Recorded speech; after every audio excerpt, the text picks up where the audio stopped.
I've asked Nadine and Teresa both to give me the signal when the kitchen is ready to start serving, to tell us to be quiet and sit down with you all. But Jason and Ethan, thank you. Welcome to Washington. And oh, one other housekeeping announcement for those of you who maybe don't have the Major League Baseball app on your phone. The Nats won today. So hopefully they can do as well out west next week. Oh, hold on, I just closed the app I wanted. I'm trying to do some technology here, and I did actually jot out a few notes for this. What I thought we'd do just to talk about the Rhone Rangers and the wines that they are producing and bringing here and offering to us tonight was a play on something that the Washington Post does, not my section, the food section, but in the Outlook section on Sundays. You've probably seen the 5 myths about feature, and every week they pick something in the news and talk about 5 things that you may think you know that may or may not be right. So I wanted to do 5 myths about the Rhone Rangers. And I went on their website last night, so now I know Barbara and Cheryl are going to be saying, oh gosh, I hope the website's up to date. So, myth number 1, and this is totally arbitrary, not necessarily in any particular order, that it's all about Syrah. And Syrah is the next big thing. And one thing that those of you who are into wine, and certainly if you're into Chateauneuf du Pape, you know that there are a lot of great varieties that we classify as Rhone varieties. In fact, the Rhone Rangers have 22 that are recognized that their members can make and I guess show off at Rhone Ranger functions and everything. There's some really obscure ones like Mondouse and Cunoise and Grenache Blanc. In fact, Grenache Blanc seems to be on a bullet as far as plantings go from the website. Yeah. Which means Grenache Blanc is the next big thing. Which means there are 266 acres as of 2010, but which means it's the next big little thing, or the next big hot wine that you can't find except maybe at Unwind or by direct mail or something. So all the trendy folks know about the Grenache Blancs. Marsanne, Roussanne, and Viognier, of course, are perhaps a little more familiar to us among the white varieties. Carignan, Cinsault, Mourvedre, Petit Syrah is sort of grandfathered in, I think, because it's Durif, which is a Rhone variety. Rhone-ish. Rhone-ish, and close enough for government work, as we say here in Washington. But also, it's when I say it's not just about Syrah. Syrah has been kind of, I want to say, in a way, not necessarily a critical dud, but it hasn't been the hot retail wine that we've thought of before. And I know Ethan wants to talk about that because he makes a great one. So why don't you address that? So Syrah, as a lot of you probably know, has kind of took a dive in the market within the last maybe 5, 7, 8 years, and a lot of that, which I believe, correct me if I'm wrong, but I believe a lot of that had to do with the flood of Australian wines being exported into the United States, and a lot of it very bad Australian wines, and primarily Shiraz, which I think and these wines were available at $6 a bottle, so kind of got into every home in the country, and it skewed people's view of what Syrah is. And I think a lot of people are jaded by Syrahs. We focus on cool climate Syrah. We always have since we started in '82. My father was one of the first, in California to focus on Syrah. Started out of passion, which if you go to these Rhone Rangers events, you'll find out that a lot of us, making Rhone varieties, it's not really necessarily about business, but more about passion. It should be about business, and part of it is, of course, because that's what we do. But you'll find out that this is a group that's very passionate about what they do. My father was working in the wine industry in the late '70s. Met a guy named Kermit Lynch, who you probably all heard of, is now quite famous. At the time, ran a little retail store up in Berkeley, and my dad struck up a friendship with him, and he started turning him on to all these wonderful wines from the Rhone Valley. And kept telling my dad, you guys are trying to make Cabernet down in the Central Coast, and that's the wrong thing to do. You guys need to start growing Rhone varieties down there. So, kind of bell rung, in 1982, we sourced out some fruit from Gary Eberly, who at the time was the only one growing Syrah on the Central Coast, and have made it ever since. And our focus has kind of shifted into growing Syrah on very cool sites. So we have a vineyard in San Luis Obispo in the Edna Valley, very cool site there, about 7 miles from the coast. We've been growing at Bien Nacido since the mid-'80s, which we're going to pour that tonight, which has kind of become our flagship wine. It's probably the coolest growing site in Santa Barbara County. Syrah struggles to ripen in these areas. We usually harvest in late October, but we're able to ripen it at a lower sugar level, so we don't get these huge alcohols. They're not these big fruit bombs. They have a lot of spice and character, and they're very interesting. And I think part of, so the Syrah, kind of the trend went down for a while with these, wines that were fully overblown and kind of skewed everybody's view that Syrah is this big, juicy fruit bomb. And so through education, through groups like the Rhone Rangers, we're, trying to re-educate the public about Syrah and, fighting the battle that we always have been, that Syrah is, it is one of the noble varieties of the Rhone Valley. It's not going anywhere. It's a great wine. It's a great food wine. It's every bit as interesting as, the best Cabernets in the world. It ages really well in your cellar. It goes, great with many different foods, has good acidity, when done properly. So, yeah, I hope that, everybody kind of continues to, research Syrahs, maybe find producers that are, doing a nice job with Syrah and try to turn your friends onto it and, tell people about it, that Syrah isn't this, big fruit bomb, hit you in the face with a baseball bat type of wine. I think there's actually, how Warren Buffett always says, buy when other people are scared and be scared when everyone is buying. I think one of the healthiest things that's happened is that there's really been a shakeout in the Syrah market over the last kind of 4 or 5 years. The people who were making Syrah because they thought it was going to be the next big thing have basically moved on to the next thing. And the people who are making it now are making it because they really believe in it. They believe in it in their site. They believe in it for its appeal as a grape on its own right, not because they think it's going to be successful in the market. And I don't think that there is a grape right now that you can be as confident that if you find it, it's going to be high quality as Syrah. And there are advantages to liking things that are unfashionable. I do see Syrah kind of making an upswing after 3 or 4 years of kind of relentless bad news. And I think one of the main reasons is that essentially all of the jacks of all trades are out of the Syrah market at this point. It's just people who are dedicated. Interesting point. Okay, my myth number 2 was, if I remember correctly, that since these are American wines, they are single varietal wines. But of course, with 22 grape varieties, there are going to be a lot of blends. And Tablas Creek specializes in blends. You have, of course, a Chateauneuf connection with the parent family of Beaucastel. Yep.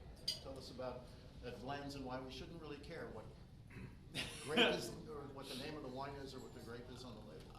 Well, yeah, you should care what the name of the wine is or the grape is on the label.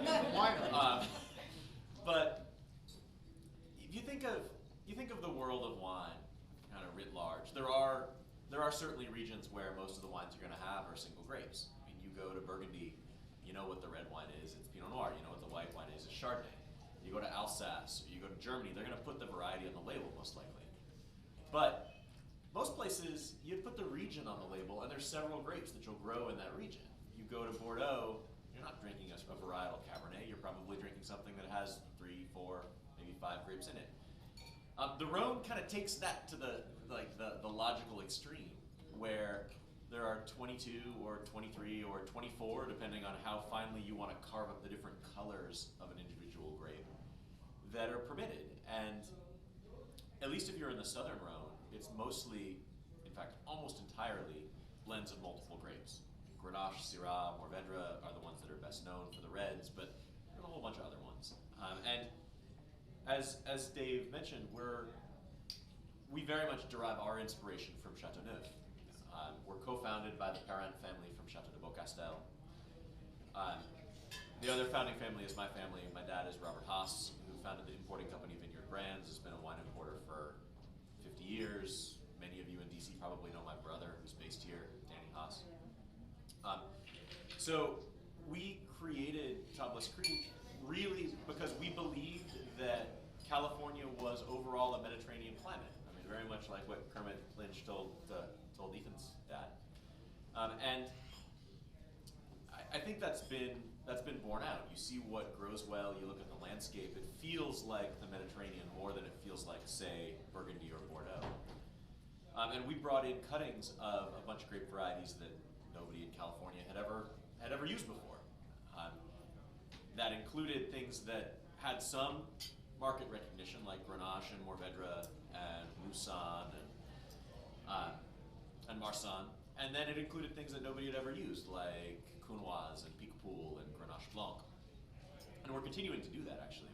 We have recently gotten out of quarantine Terre Noire and Clairette Blanche and Picardin. We planted half an acre of Picardin last year, which increased the world's population of Picardin by 50%. Most of what we do is blends. 85% of our production is blends. And that was a real hurdle at the beginning, because I think there was an impression that a blended wine was kind of made up of what was left over in people's cellars after they made their serious wines. But I'm happy to say that that's been one of the many real improvements in the American wine market, is that people have realized that a lot of what they love from European wines are blends, and the stigma against blends has almost entirely gone away in the last decade. So our wines are almost always blends of 3 or 4, sometimes even 5 grape varieties. And when I'm questioned about it, my analogy is always, how often do you cook with only one ingredient? I mean, each of these different grapes are going to bring different flavors in, and they're going to highlight the things that you like about the others. They're going to play off of one another, and they're going to generally have a lot of complexity. So I think it's not that blends are better than varieties or varieties are better than blends. It's that there's plenty of room in the world for both. I'm sorry about cooking, you're making me hungry. Wait, are we at dinner? Almost. Okay, myth number 3 about the Rhone Rangers is that Ethan's winery is pronounced Cupid. True or false? That's false. Yeah, so Cupé is actually, if you've ever seen our label, there's a poppy design on the label. When we started, we wanted to use something with our local history there in the Central Coast. And the Native Americans to the Central Coast of California were the Chumash Indians. So Cupé is actually the Chumash Indian word for California poppy, our state flower. And that's what the design is on our label as well. Okay, interesting. I always wanted to ask that. So We actually started putting it on the back label because so many people have always wondered and how to pronounce it. It's actually Cupé. A lot of people say coupe, yeah. but it's actually Cupé. So you would pronounce the Q.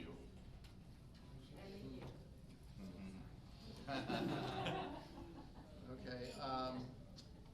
And I had myth number 4 is that members of the Rhone Rangers all walked around shouting out in public, "I'm not drinking any Merlot!" True or false? No. Anyway. Wait, I can do that. Well, my point is, the 4 wineries we have represented here tonight are all from Central Coast of California, which of course is where Sideways was about in Santa Barbara County. And if you look at the membership list on the website, you'll see that I believe Paso Robles is the area that is most represented among the membership. However, it's not even restricted to just to the Central Coast, not even to California, but it's a nationwide organization. And I think I just deleted my file. I can jump in here if you want. Well, no, there it is. Okay. Because I wrote down some of these places. There are Rhone Rangers members in Northern California, of course, Napa, Sonoma, Russian River Valley. Mendocino, of course, was one of the earlier regions that did some of the Rhone varietals. Rogue Valley of Oregon, Columbia Valley of Washington, the Lake Michigan shore, and of course, Virginia. Remember Viognier. So, and even a few Syrah producers around here. So it really is, these varieties in these styles of wine are not unique to California, and you get some very interesting expressions with some of those. I'm surprised there aren't any in Texas yet. There are certainly Rhone producers in Texas. We have yet to Arizona. Successfully recruit a Rhone Rangers member. There's quite a bit in Arizona. And if you think this is actually all in keeping with, you think of the grapes that are known as Rhone varieties, most of them migrated from Spain. These are mostly Mediterranean grapes, many of which have Spanish names, French names, and Italian names, depending on just how far they got. These are grapes which are happy in the sun, they're happy in warm climates, and they're generally fairly easy to grow, which, I mean, I say that specializing in Rhone and Mourvedre, which are both really difficult to grow. But overall, things like Grenache and things like Syrah,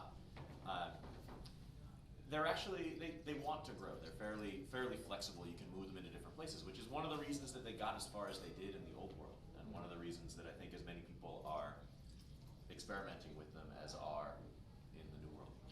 And of course, a Garnacha from Spain or a Mataro is going to taste a lot different than the Grenache or Mourvedre from France, and you'll have some of that expression here in the United States, whether it's different areas of California, a cooler climate or a cooler site or a warmer site, or something Syrah or Viognier from the east versus the perhaps a little more opulent style from California.